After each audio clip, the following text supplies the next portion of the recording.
guys! So, welcome back again sa channel ko.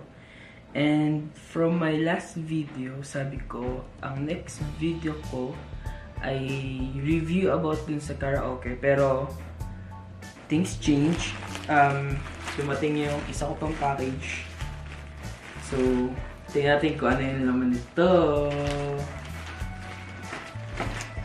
So, this one, galing din siya ng Shopee.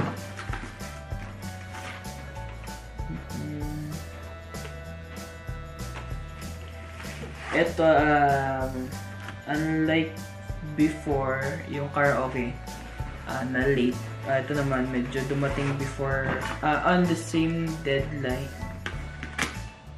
Which is the 24th to last night. Oh, yesterday. Kasi 25 na around 2:30 AM.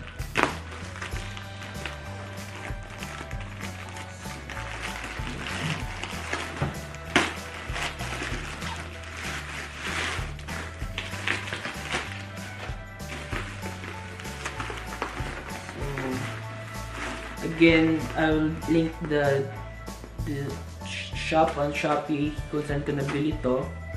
And as you can see, ang kapal ng bubble wrap na nilagay niya just to make sure na safe yung box and yung safe yung item.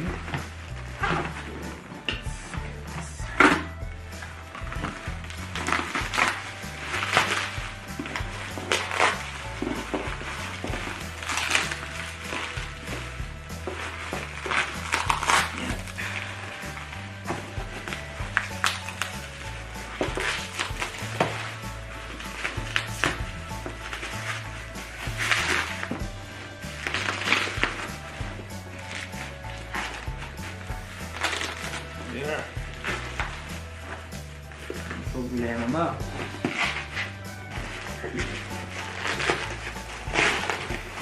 So, sobrang higpit kasi 1, 2, 3 tatlong layer yung bubble wrap na nilagay niya just to make sure na safe yung item. Oh, so naka-tape pala siya sa part na ito. Okay.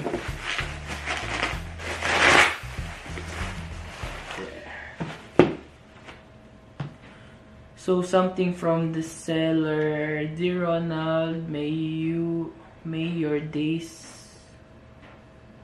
be merry and bright. So, thank you and God bless. Chuck and XA. So, this is 110. November 16. November 16, 2017. So, that's a very nice thing to be on a package, handwritten note.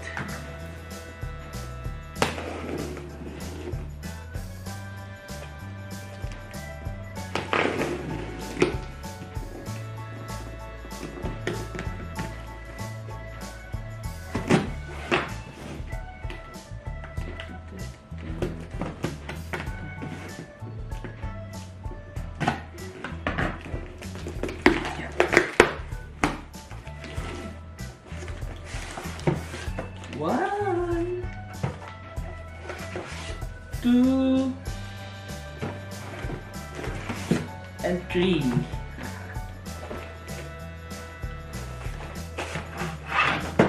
So, kung ano to,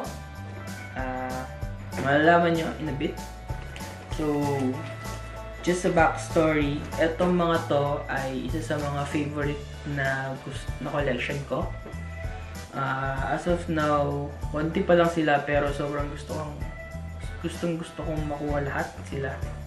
And these three ay isa sa mga bagong movies ngayong 2017. Isa rin sa pinaka nagustuhan ko ng movie. Although isa siya sa may pinakamalaking change na ginawa sa movie. Pero mas maganda naman, bali change for a better naman.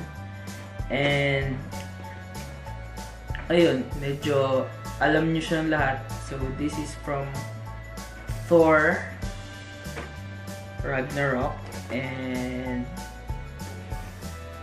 tignan na lang natin kung sino-sino sila. First one, let's open it up.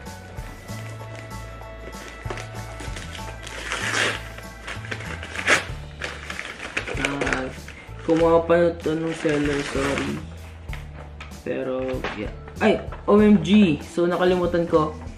Hindi pala siya lahat galing to Ragnarok. Ito yung isa sa pinaka hinanap-hanap ko kasi nung bibilin ko na siya, nag-out of stock siya bigla. Then, yung seller naman naging sobrang bait. And, sabi niya, hanap siya. And, yun, meron pa nga. So, yun. Kudos sa seller. This is Flash from Justice League movie. Kita niyo ba? Wala akong, hindi maganda yung lighting ko. This is Flash. The Flash, number 208 from Justice League movie. And yun. Box looks good. Hindi naman siya nabuksan, mukhang hindi naman siya naggamit pa, and maganda. The next one is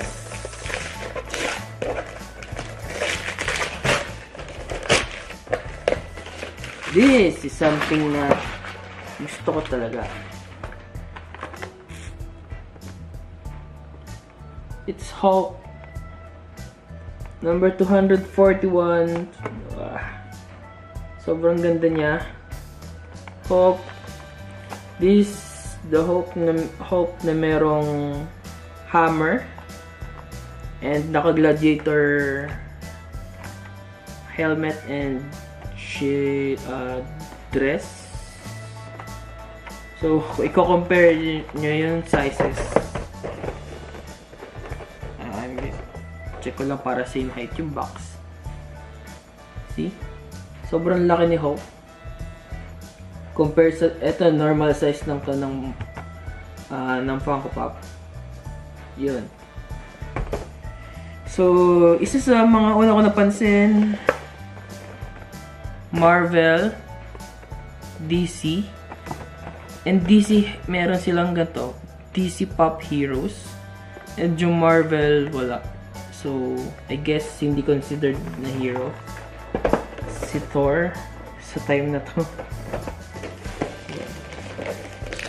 This, isa sa pinaka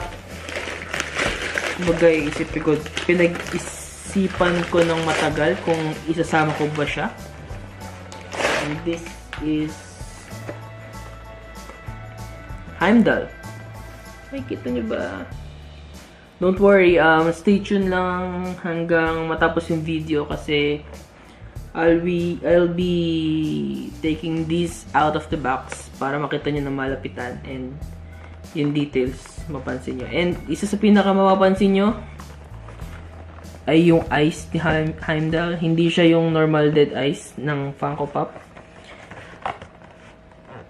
Isa siya, ang ganda lang talagang tignan ng mata niya. And yung hair ay sobrang bagay na bagay. Hair and eyes, sobrang iconic. Hindi ko lang gusto yung sword kasi hindi siya medyo accurate sa movie. Pero aside from that, sobrang ganda. Yeah. Okay, so let's open the Flash first. The Flash from Justice League. So, after kong i-open to, syempre, babalik ulit sila sa box. Kasi, as of now, wala pa akong lalagyan ng kahit ano. And this is something nice. Merong, di ko lang kung meron na silang lahat. Meron na silang, wala. So, kung bibili kayo, gusto nyo ng maraming freebie, gusto nyo ng kakaibang box, the Justice League Funko Pop Bubbleheads, sobrang ganda. Yung pop na icon, merong heroes na nakalagay here. Then they have this So, Legion of Collectors.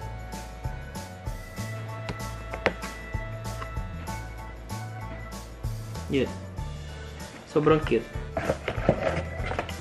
Okay, so let's back to Flash. Oh, sorry. So this is Flash.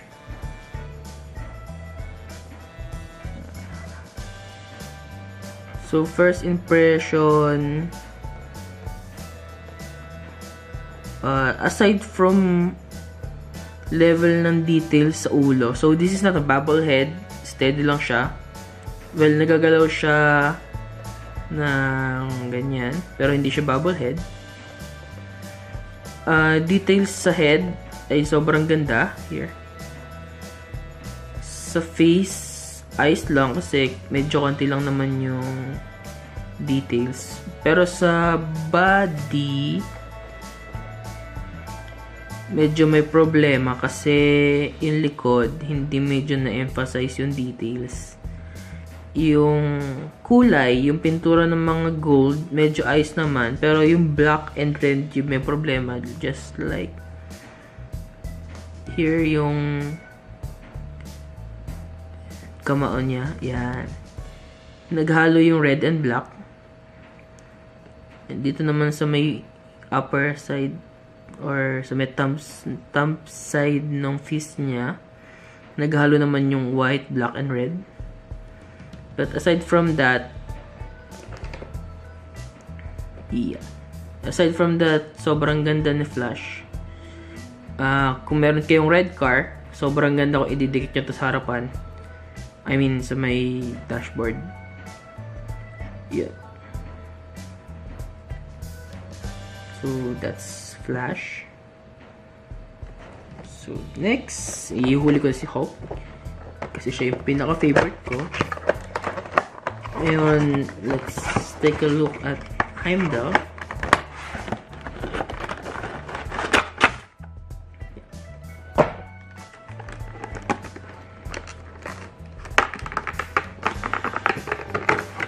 So, this is a bubble head. At sobrang wobbly niya. The last time na nakabili ko ng Funko Pop na bubble head ay halos hindi gumagalaw. Hinila ko na't lahat para humaba yung spring pero hindi gumagalaw. Ito, sobrang gumagalaw. So, isa sa mga pinakamapapansin nyo kay Heimdall ay yung eyes. So, pinaka magandang details para sa akin ay yung eyes. Kasi ito yung unang makikita mo bukod sa details ng body and hair ay yung eyes. Kasi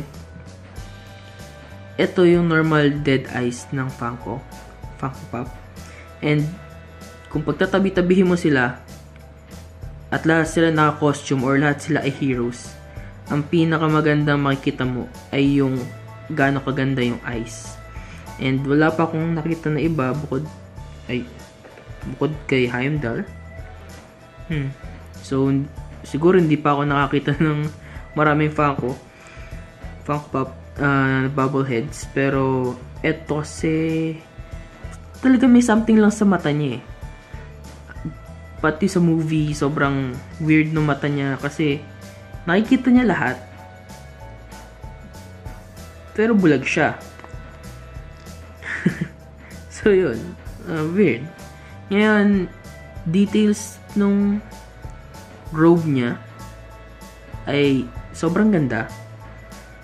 Para sa hindi ganun ka hindi ganun ka kumbaga, kung i-compare mo siya sa sword, I think mas maganda kung mas binigyan nila ng details yung sword. Dahil isa nga to sa, kumbaga ito yung key sa kung ano man yun. Ngayon, etong hair ayos din naman, kaso konting linis and konting black lang. Pero hindi ko siya kukulhayan or anything. Yun lang yung opinion ko na sana binigyan siya ng konting contrast pa para medyo gumanda. Kasi medyo whitish na may pagka-plastic talaga. So, yan. So, yung robe niya, and I think yung blending ng colors ay mas maganda kaysa kay Flash. Here's Flash. So, medyo plasticky talaga yung dating ni Flash, and medyo natural looking yung robe ni Heimdall. So, yeah. Medyo may something lang talaga kapag bobblehead. Sobrang alive nung figure. So, yun. Tumayo naman sila parehas. So, next, and my very, very, very favorite. Kasi bihira lang yung mga ganito kalalaki na Funko Pop figures. So, walang kahit anong laman yung box ng Marvel. So, sayang. And oops. Here it is. Ang laki. Ang bigat. Ang bigat niya. So, medyo nakaharang yung hammer. Hindi mo siya ata pwede ma-move. Hindi mo siya pwede ma-move. So, bobblehead pa rin. Bobblehead pa din. Okay. First, yung size. Here's the box from... Okay, so let me adjust this. Oops, yeah. Baka bumagsak yung camera ko. No. Oh. So, no. Here's Hulk. Here's Barry Allen. Hi. Yung size. And yung bigat. Sobrang bigat. Parang dalawang ganito. Dalawang ganito siya.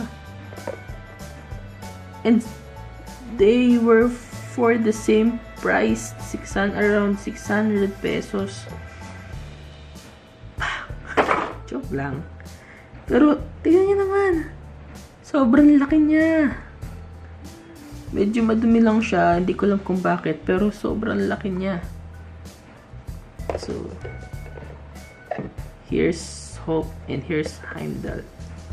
So, not that, compared to Bunso, compared to Bunso, mas malaki si Heimdall. And then, sobrang laki ni Hulk. Nabanggit ko ba yung Thor kanina? Baka nabanggit ko na si Thor siya. Sorry. So, isa sa mga mapapanood nyo sa movies, itong hammer. Kailangan ko siyang ulitin kasi hindi ko sure kung tama yung details ng hammer, pero looks good. Details good kasi kita nyo to. Paano ko ba ito i-point? So, let it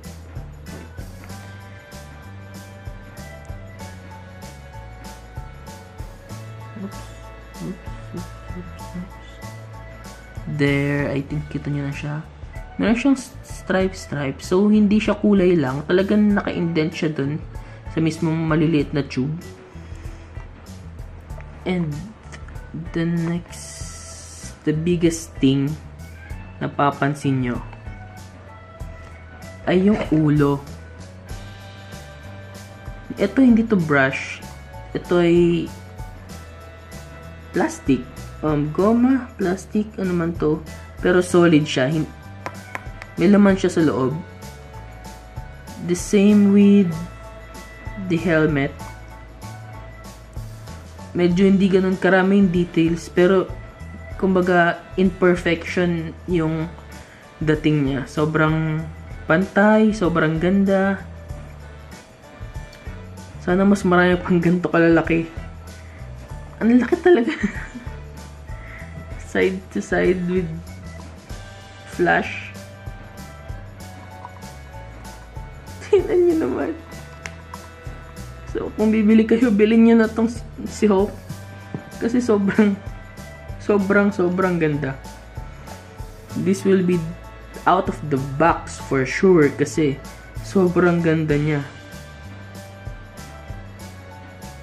So, ito yung gauntlet niya sa left arm. Here's on the right arm.